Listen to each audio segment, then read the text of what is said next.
müjde köylü kardeş, yine bize zam geliyor.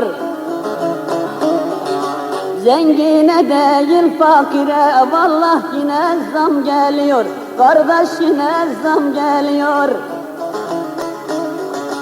Zam geliyor, zam geliyor, gelince de tam geliyor.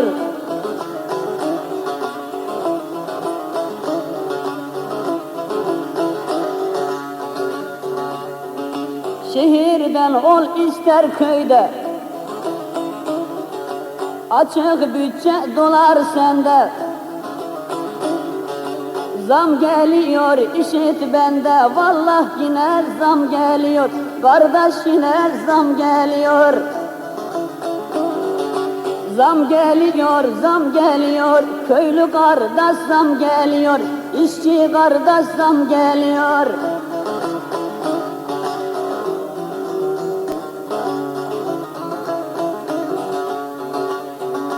Malın para etmez düşün,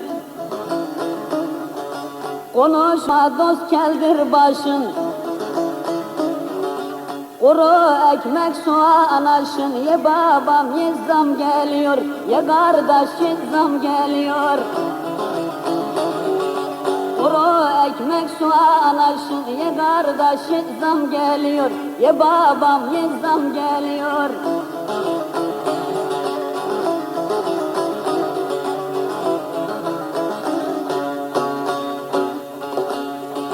Oturduğun gece kondu, et kilosu 40'ı buldu.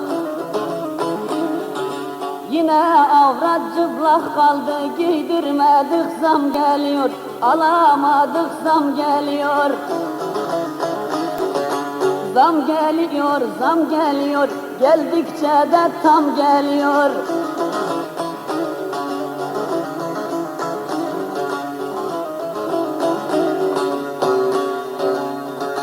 Abdullah şehire göçse, ev kirası veremezse,